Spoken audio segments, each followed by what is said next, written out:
പ്രിയപ്പെട്ട പ്രേക്ഷകരെ, ഭൂമിയിലെ മനുഷ്യർക്ക് എക്കാലവും ഏറെ കൗതുകകരമാണ് ചന്ദ്രൻ എന്നത്. ഒരുപക്ഷെ ചരിത്രാതീത കാലം മുതൽ ചന്ദ്രനെക്കുറിച്ചുള്ള വർണ്ണനകൾ, സങ്കല്പങ്ങൾ ഒക്കെ ഉള്ളതാണ്. നമ്മുടെ ഇതിഹാസങ്ങളിലും പുരാണങ്ങളിലും പോലും ചന്ദ്രനെക്കുറിച്ച് പ്രതിപാദിച്ചിട്ടുണ്ട് എന്നത് കാണാൻ സാധിക്കും. ഇപ്പോഴും നമ്മുടെ ആഘോഷ പരിപാടികളെ പലതും നിശ്ചയിക്കുന്നത് ഈ ചന്ദ്രന്റെ സ്ഥാനമാറ്റങ്ങളൊക്കെയാണ്. ഏറ്റവും ഒടുവിൽ ചെറിയ പെരുന്നാൾ ലോകമെമ്പാടുമുള്ള മുസ്ലിം വിഭാഗങ്ങൾ ആഘോഷിച്ചതുപോലും അതിനെ അടിസ്ഥാനപ്പെടുത്തിക്കൊണ്ടാണ്. പക്ഷേ ചന്ദ്രന്റെ ഉള്ളറകളിൽ ഒളിച്ചിരിക്കുന്നത് എന്ത് എന്നറിയുന്നതിനുള്ള ശാസ്ത്രലോകത്തിന്റെ അന്വേഷണവും പതിറ്റാണ്ടുകൾക്ക് മുമ്പ് തന്നെ ആരംഭിച്ചതാണ്. അതുകൊണ്ട് തന്നെയാണ് 1972 അപ്പോളോ ദൗത്യത്തിലൂടെ ആദ്യമായി ഒരു മനുഷ്യനെ ചന്ദ്രോപരിതലത്തിലേക്ക് എത്തിക്കാൻ സാധിക്കുകയും ചെയ്തത്.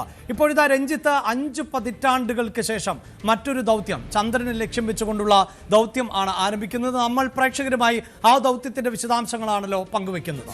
ഈ ചന്ദ്രൻ എന്നുള്ളത് എപ്പോഴും നമുക്ക് വിസ്മയകരമായ ഒന്നാണ്.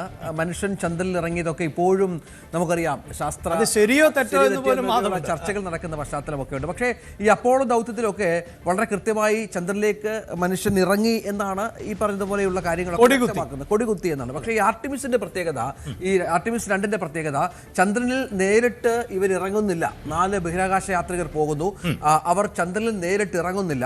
പക്ഷേ ഭാവിയിൽ ഉണ്ടാകാവുന്ന ചന്ദ്ര ദൗത്യങ്ങൾക്ക് ഒരു തുടക്കം സൃഷ്ടിക്കുക, അവിടെ ഏതൊക്കെ തരത്തിലുള്ള ഭൗതിക സംവിധാനങ്ങളുണ്ട്, അവിടെയുള്ള മൂലകങ്ങളുടെ പ്രത്യേകതകൾ, അവിടുത്തെ ജല ലഭ്യത അടക്കമുള്ള കാര്യങ്ങളാണ് ഏറ്റവും പ്രധാനമായ ഗവേഷണത്തിലേക്ക് കടക്കുന്നത് എന്നതാണ് പ്രധാനം. അതായത് അമേരിക്കയിലെ കെന്നഡി സ്പേസ് സെന്ററിൽ ആണ് ഈ ദൗത്യം നടക്കുന്നത്. ആർട്ടിമസ് 2 എന്നതാണ് ദൗത്യത്തിന്റെ പേര്.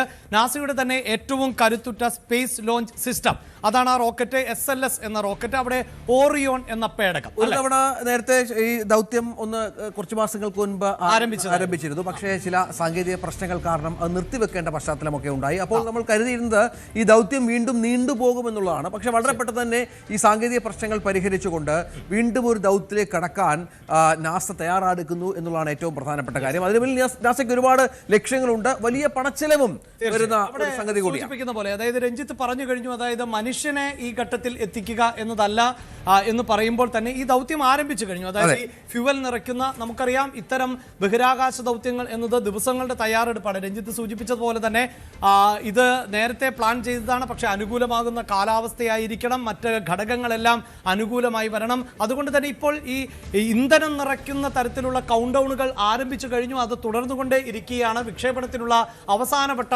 തയ്യാറെടുപ്പിൽ ആണ് എന്നുള്ളതാണ്. അതായത് കെന്നഡി സ്പേസ് സെന്ററിൽ നിന്നാണ് ഈ യാത്ര നേരത്തെ പറഞ്ഞ ഏറ്റവും പ്രധാനപ്പെട്ട പ്രത്യേകത തന്നെയാണ് അഭിലാഷ്.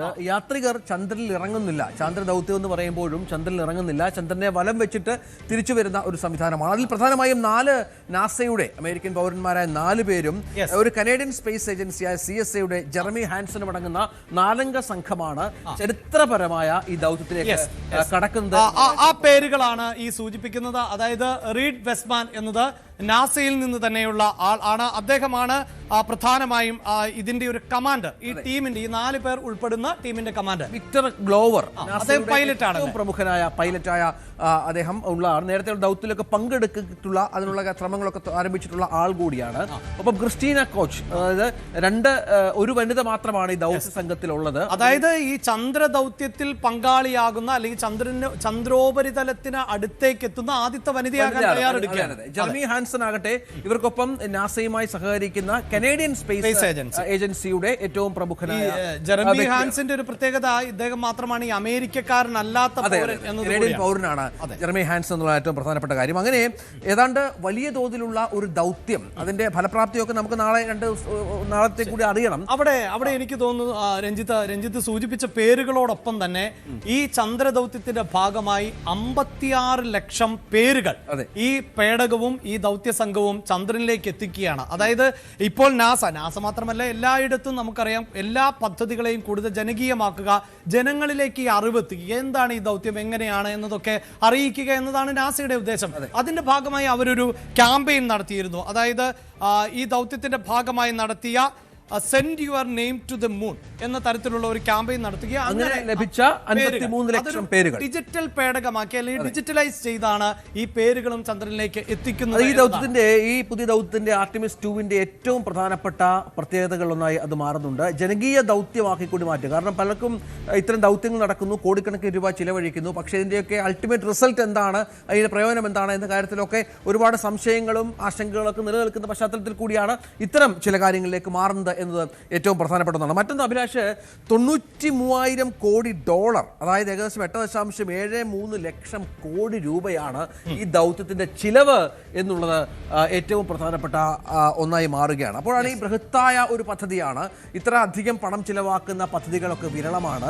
നാസയ്ക്ക് അതിനുള്ള സാമ്പത്തിക ശേഷിയും ശക്തിയും ഒക്കെ ഉണ്ട്, മറ്റു ലോക രാജ്യങ്ങളുടെ സഹകരണമുണ്ട്. അപ്പോൾ ഇത്ര അധികം കോടിക്കണക്കിന് രൂപ ചിലവഴിച്ച് നമ്മൾ നാസ നടത്തുന്ന ഒരു പദ്ധതി, അതിന് പിന്നിൽ എന്താണ് എന്ന പ്രധാനപ്പെട്ട കാര്യങ്ങൾ. അതിനു മുമ്പ് അഭിലാഷ് കാണിച്ച ഈ ആർക്കൈവുകൾ, ഡിജിറ്റൽ ആർക്കൈവുകൾ, ഇതിലാണ് ഈ 56 ലക്ഷം പേരുകൾ ഉൾക്കൊള്ളുന്നത് എന്നത് മാത്രമാണ്. ഒപ്പം എടുത്തു പറയേണ്ടത്, നമ്മൾ നേരത്തെ തന്നെ സൂചിപ്പിച്ചു, അതായത് ചാന്ദ്ര ദൗത്യവുമായി ബന്ധപ്പെട്ട് ഇതിനു മുമ്പ് മനുഷ്യൻ എത്തിയിട്ടുണ്ട് എന്ന് പറയുമ്പോൾ തന്നെ ഈ മനുഷ്യനെ ഇറങ്ങാൻ ഇത്തവണ അനുവദിക്കുന്നില്ല എന്ന് പറയുമ്പോൾ തന്നെ അതിൽ ഒരു കാര്യം കൂടി ഒന്ന് സൂചിപ്പിക്കേണ്ടത്, ഈ മനുഷ്യൻ, അതായത് പ്രേക്ഷകർ ശ്രദ്ധിക്കുക, ഒരു മനുഷ്യൻ അല്ലെങ്കിൽ മനുഷ്യർ ഒരു യാത്ര നടത്തുമ്പോൾ ആ യാത്രയുടെ ദൂരം എന്നത് പ്രധാനപ്പെട്ടതാണല്ലോ. അതായത് ഇതുവരെ ലോകത്തിലെ ഏത് ബഹിരാകാശിയാണെങ്കിലും സഞ്ചരിച്ചിട്ടുള്ള ഒരു ദൂരമുണ്ട്, അതിനേക്കാൾ ഉയർന്ന ദൂരത്തിലേക്കാണ്, അതായത് ചരിത്രത്തിലെ ഏറ്റവും ദൈർഘ്യമേറിയ ഒരു യാത്രയ്ക്ക് കൂടിയാണ് ഈ സംഘം സാക്ഷ്യം വഹിക്കുന്നത്. ഒപ്പം എടുത്തു പറയേണ്ടത്, ഈ ചന്ദ്രോപരിതലത്തിൽ നിന്ന് ഏതാണ്ട് 9,000 കിലോമീറ്റർ അടുത്ത് എത്തുന്നു എന്നുള്ളതാണ്. ആ 9,000 കിലോമീറ്ററിൽ ആണ്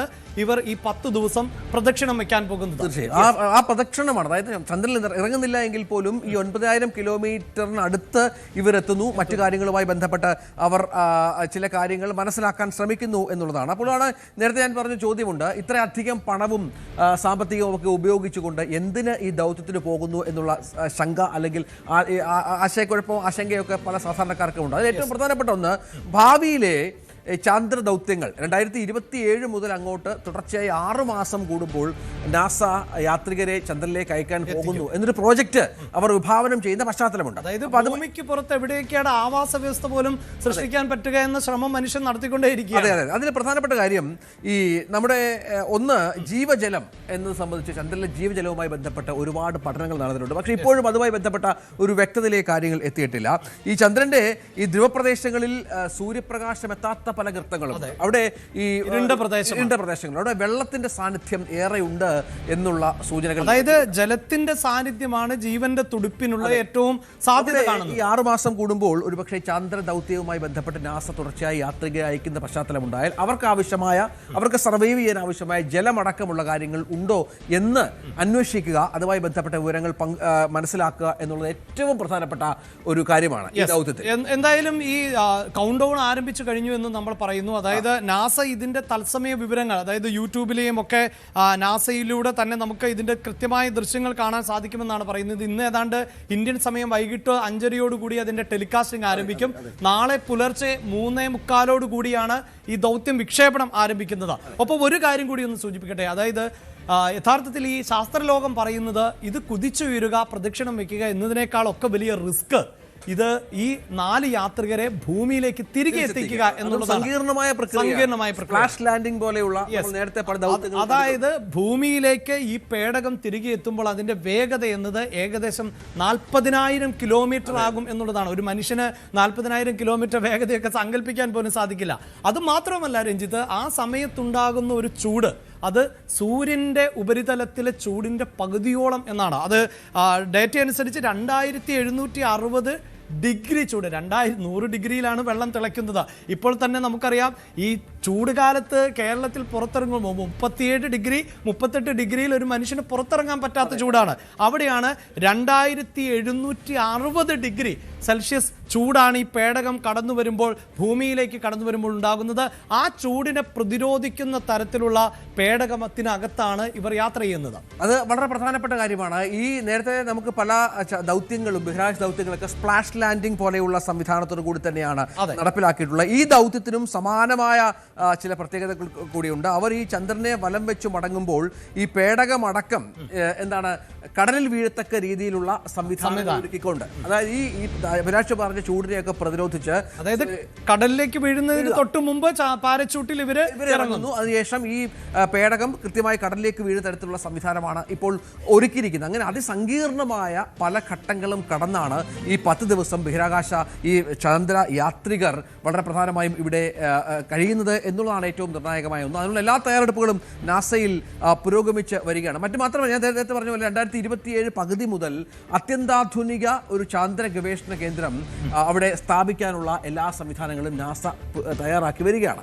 അവിടെയാണ് 6 മാസം കൂടുമ്പോൾ യാത്രികരെ, നമുക്കിപ്പോൾ സാധാരണക്കാർക്ക് ചന്ദ്രനിൽ പോകണമെങ്കിൽ പോലും പരിശീലനമൊക്കെ നൽകി അതനുസരിച്ചുള്ള ചെലവുകളൊക്കെ നൽകി അത് കൃത്യമായി തന്നെ അവരെ എത്തിക്കാനുള്ള ശ്രമങ്ങൾ വരും വർഷങ്ങളിൽ ചെയ്യും എന്നുള്ളതാണ് ഇപ്പോൾ നാസയുടെ ഒരു ഉദ്ദേശ ലക്ഷ്യം. എത്രത്തോളം പ്രാവർത്തികമാകുമെന്നുള്ളത് കാത്തിരുന്ന് കാണാം. ശരി, എന്തായാലും നമ്മൾ മലയാളികൾ ചെറുപ്പം മുതൽ കേൾക്കുന്ന വരികളാണ് അമ്പിളിയമ്മാവ താമര കുമ്പിളിൽ എന്തുണ്ട് എന്ന്. ആ കുമ്പിളിലെ രഹസ്യങ്ങൾ തേടിയുള്ള യാത്രയാണ് ഇപ്പോഴും തുടരുന്നത്. ആ യാത്രയിലെ പ്രധാനപ്പെട്ട ചുവടുവെപ്പായി തന്നെ ഈ ആർട്ടിമിസ് ദൗത്യം മാറും എന്ന് വേണം പ്രതീക്ഷിക്കാൻ. കൂടുതൽ വാർത്തകൾക്ക് news 18 Keralam YouTube channel subscribe ചെയ്യുക.